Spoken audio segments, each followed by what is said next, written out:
کیونکہ میں نے کل بہت سارے وعدے کر لیے تھے کہ کل میں یہ بھی بیان کروں گا، یہ بھی بیان کروں گا، یہ بھی بیان کروں گا، اور یہ ایک پرچہ بھی آ گیا ہے۔ تو بس میں عرض کر دوں کہ یہ 14 آئے ہیں اللہ تعالیٰ کی یکتائی کو بچانے کے لیے۔ غور فرما رہے ہیں، یہ 14 اس کی یکتائی کو بچانے کے لیے آئے ہیں۔ 14 ہی اللہ کو یکتا ثابت کر سکتے ہیں، ورنہ مسلمانوں کا عقیدہ تو اللہ کے پیر کا بھی ہے کہ جہنم میں نعوذ باللہ پیر ڈالے گا، اور جس کا جسم ہو وہ اللہ نہیں ہوا کرتا۔ تو بس اتنا سمجھ لیں کہ توحید اگر کسی نے بتائی ہے، جملہ کہوں اگر اجازت دیں، 14 وہ ہیں جو اللہ بتاتے بھی ہیں، اللہ دکھاتے بھی ہیں، اللہ بچاتے بھی ہیں۔ علی میں نے جملہ کہہ دیا، آپ نے سن لیا۔ میرے خیال میں اردو میری نہیں پہنچ رہی صحیح، اب سرائکی میں تو میں تقریر کر نہیں سکتا۔ یہ ظہور صاحب 2-4 دن مجھے کلاس دیں، مجھے پڑھائیں تو میں سرائکی سمجھ لوں گا کہ جناب بولنے لگوں گا۔ اب یہ کراچی آنے لگے ہیں ماشاءاللہ، غریب خانے پہ میں نے بلایا تھا، تو اردو سب سمجھ رہے ہیں۔ اب جو ڈرامے دیکھتے ہیں، اللہ کو 14 وہ ہیں جو اللہ بتاتے بھی ہیں، اللہ دکھاتے بھی ہیں، اور اللہ بچاتے بھی ہیں۔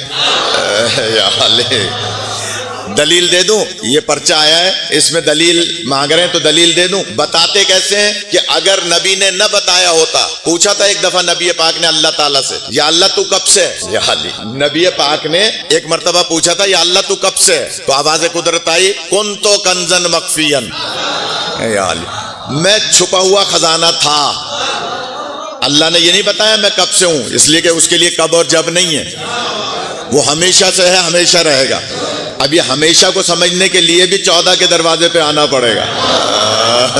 میں نے جملہ کہہ دیا، یہ ہمیشہ کسے کہتے ہیں، یہ سمجھنے کے لیے بھی ان کے دروازے پہ آنا ہوگا۔ کہا کہ میں ایک چھپا ہوا خزانہ تھا، میں نے چاہا کہ میں پہچانا جاؤں تو میں نے تمہیں پیدا کیا، تمہیں بنایا، تمہارے نور کو بنایا، لہٰذا اس کا مطلب ہے اللہ تھا۔ تو لفظ کن تو استعمال ہوتا ہے پہلے سے ہونے والے کا اعلان کرنے کے لیے۔ یا علی، مولا علی نے پوچھا نبی پاک سے آپ کب سے ہیں؟ یا علی، نبی نے پوچھا اللہ سے آپ کب سے ہو؟ کا کنتو کنزن مخفیًا، میں چھپا ہوا خزانہ تھا۔ اس کا مطلب ہے اللہ نے بتایا، پتہ اللہ کے ہونے کا تب چلا جب نبی نے پوچھا۔ مولا علی نے پوچھا یا نبی آپ کب سے ہیں؟ تو فرمایا میں اس وقت سے ہوں، کنتو میں اس وقت سے ہوں جب سے آدم آب و گل کے درمیان تھے، میں اس وقت سے ہوں، اس سے بھی پہلے سے ہوں۔ اس کا مطلب نبی نے بھی نہیں بتایا کہ آدم آب و گل کے درمیان کب تھے، لیکن ہونے کا نبی کا پتہ چلا جب مولا علی نے پوچھا۔ اب پتہ چلا کہ لفظ کنتو ہونے کے لیے نہیں ہوتا، پہلے سے ہونے والے کے اعلان ہونے کے لیے ہوتا ہے۔ اب پتہ چلا نبی نے ہاتھوں کو بلند کر کے کیوں کہا تھا، من کنتو مولا ہو خدا آپ کو سلامت رکھے، خدا آپ کو زندگی عطا فرمائے، بڑی مہربانی۔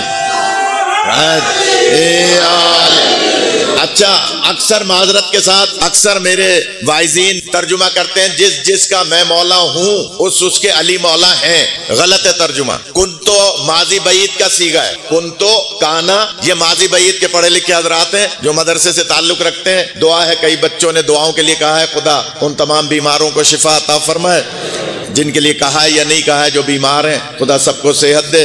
میرے چھوٹے بھائی ہیں، جانتے ہیں آپ، مولانا شہنشاہ نقوی، وہ بھی کرونا میں مبتلا ہو گئے تھے، میرے والد صاحب بھی کرونا میں مبتلا ہو گئے تھے، خدا سب کو صحت عطا فرمائے۔ آپ سب کے لیے دعا ہے۔ تو اس کا مطلب کیا ہوا، یہ جو لفظ کنتو ہے نا، یہ کانا سے نکلا ہے۔ اب میں گرامر پوری یہاں نہیں پڑھ سکتا، ٹائم کم ہے، لہٰذا جو جانتے ہیں وہ جانتے ہیں، یہ ماضی بعید کا صیغہ ہے۔ اس کا مطلب ہے اللہ کے نبی غدیر میں بتا رہے ہیں کہ علی کو میں نے غدیر میں مولا نہیں بنایا، علی تو پہلے سے مولا ہے، آج تو میں اعلان کر رہا ہوں۔ یا علی، خدا آپ کو سلامت رکھے، خدا آپ کو سلامت رکھے۔ تو یہ 14 اللہ بتاتے بھی ہیں، 14 نہیں اللہ کا بتایا ہے۔ نبی نے پوچھا کب سے ہے تو بتایا نا، اور 14 اللہ دکھاتے بھی ہیں اور اللہ بچاتے بھی ہیں۔ میں اکثر 16-17 سال سے اور کینیڈا اور 24 سال سے امریکہ جاتا ہوں مجالس پڑھنے، تو وہاں کینیڈا میں ایک بچے نے سوال کیا تھا کہ جناب یہ اتنی بڑی تعداد میں لوگ کربلا کیوں جاتے ہیں، اربعین پہ خاص طور پہ مشی کرتے ہیں، کربلا کیوں جاتے ہیں؟ تو میں نے ان سے کہا تھا کہ اس کی وجہ یہ ہے کہ مولا علی علیہ السلام سے کسی نے پوچھا تھا کہ یا علی آپ نے اللہ کو دیکھا ہے؟ مولا علی علیہ السلام سے پوچھا پوچھا تھا کہ آپ نے اللہ کو دیکھا ہے؟ مولا علی فرماتے ہیں میں ایسے اللہ کی عبادت نہیں کرتا جسے دیکھا نہ ہو۔ یا علی تھوڑا سا جاگ جائیں۔ میں ایسے اللہ کی عبادت نہیں کرتا جسے میں نے دیکھا نہ ہو۔ تو اب وہی حیرت سے پوچھ رہا ہے یا علی کیا اللہ کو دیکھا جا سکتا ہے؟ پہلے سوال کر رہا ہے کہ آپ نے اللہ کو دیکھا ہے، پھر مولا نے فرمایا کہ میں ایسے اللہ کی عبادت نہیں کرتا جسے میں نے دیکھا نہ ہو۔ تو کہتا ہے کیا اللہ کو دیکھا جا سکتا ہے؟ تو مولا جواب میں کیا فرماتے ہیں میں دیکھوں آپ کیسے سنتے ہیں؟ مولا فرماتے ہیں اللہ کو ان آنکھوں سے نہیں ان آنکھوں سے دیکھا جاتا ہے۔ یا علی خدا آپ کو سلامت رکھے۔ اللہ اکبر یا رسول اللہ، بڑی مہر۔ یا علی خدا آپ کو سلامت رکھے۔ اللہ کو ظاہری آنکھوں سے نہیں دل کی آنکھوں سے دیکھا جاتا ہے۔ تو اب میں جملہ کہوں، جب اس بچے نے سوال کیا کہ جناب یہ کیا کرنے جاتے ہیں کربلا، اتنی بڑی تعداد میں، لاکھوں کی تعداد میں، 3-3 4-4 کروڑ کی تعداد میں کربلا جاتے ہیں، حالانکہ کربلا چھوٹا سا شہر ہے لیکن اس میں اتنے سارے لوگ کیسے آ جاتے ہیں؟ یہ معجزہ ہے۔ اللہ نے 2 موقعوں پر، اجازت ہے، اللہ نے 2 موقعوں پر زمین کو بھی بڑا کیا ہے، سورج کو بھی روکا ہے۔ اور نہیں فرما رہے، 2 موقعوں پر زمین کو بھی بڑا کیا ہے، سورج کو بھی روکا ہے۔ ایک غدیر کے دن سورج کو بھی روکا ہے، زمین کو بھی بڑا کیا ہے۔ ایک عاشور کے دن سورج کو بھی روکا ہے، غدیر زمین کو بھی بڑا کیا ہے۔ 2 موقع ہیں۔ خدا سلامت رکھے۔ علی خدا آپ کو سلامت رکھے۔ جو جانتے ہیں میں یہاں 5-7 سال سے پڑھ رہا ہوں، اور کہا کہ جناب میں نے اس بچے سے کہا کہ یہ اتنی بڑی تعداد میں جو کربلا جاتے ہیں نا لوگ، یہ دل کی آنکھوں سے کربلا جا کر مولا حسین کی زری پر جا کر دل کی آنکھوں سے اللہ کو دیکھنے جاتے ہیں۔ خدا آپ کو سلامت رکھے، خدا آپ کو زندگی عطا فرمائے۔ لہٰذا یہ 14 وہ ہیں، کیونکہ یہ سوال آ گیا تو میں نے عرض کر دیا کہ جو اللہ بتاتے بھی ہیں، اللہ دکھاتے بھی ہیں، اور اپنی قربانی سے اللہ بچاتے بھی ہیں۔ اپنی اگر یہ قربانی نہ دیتے تو آج کون نماز پڑھ رہا ہوتا، کون اللہ کا نام لے رہا ہوتا؟ سارے کے سارے یزیدی ہوتے۔ یہ کربلا والوں نے ہی بتایا بھی ہے، دکھایا بھی ہے، بچایا بھی ہے۔ تو بس اگر اطمینان ہو گیا ہو، جس نے پرچہ بھیجا مجھے نہیں پتا کس نے یہ پرچہ دیا تھا، لیکن میں کل کی بات میں نے ایک موضوع چھوڑا تھا کہ میں ثابت کروں گا کہ بی بی کی چادر کے سبب نبی کا ذوف ختم ہوا۔ کل یہ میں نے ثابت کیا تھا کہ بی بی کی چادر اوڑی نبی پاک نے تو سرکار کا ذوف ختم ہو گیا۔ اور میں نے اجازت صاحب ایک مثال دی تھی کہ ان 14 کو موت نہیں ہے، کیونکہ یہ عین عدل ہے۔ جہاں عدلی عدل ہو وہاں موت نہیں ہوتی۔ ان کا اٹھنا بیٹھنا چلنا پھرنا عین عدل ہے، ان کا بولنا بھی عین عدل ہے۔ آپ کے لیے ہدیہ کر رہا ہوں جملہ کہ ان کا کسی کو کاندھوں پہ بٹھانا بھی عدل ہے، ان کا کسی کو حجرے سے نکالنا بھی عادل ہے۔ میں نے تو جملہ کہہ دیا۔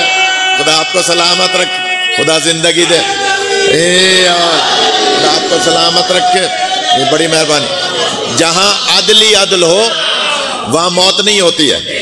یہ 14 عین عدل ہیں۔ اگر انہیں تلوار یا زہر سے شہید نہ کیا جاتا، نبی خود فرماتے ہیں اگر ہم 14 کو تلوار یا زہر سے شہید نہ کیا جائے تو ہماری موت ہی واقع نہ ہو، کیونکہ جہاں عدلی عدل ہوگا وہاں موت نہیں ہوگی۔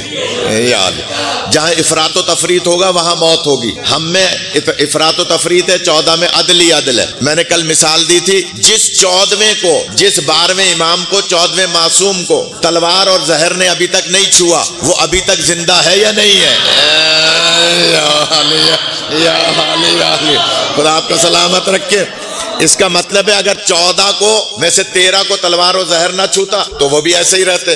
تو کل نفس ذائقۃ الموت ضرور ہے، لیکن کیونکہ یہ 14 عین عدل ہے۔ مثال دی تھی میں نے، ایک مثال دے رہا ہوں کہ جناب بی بی کے چادر کے سبب سے نبی کا ذوف ختم ہوا تھا۔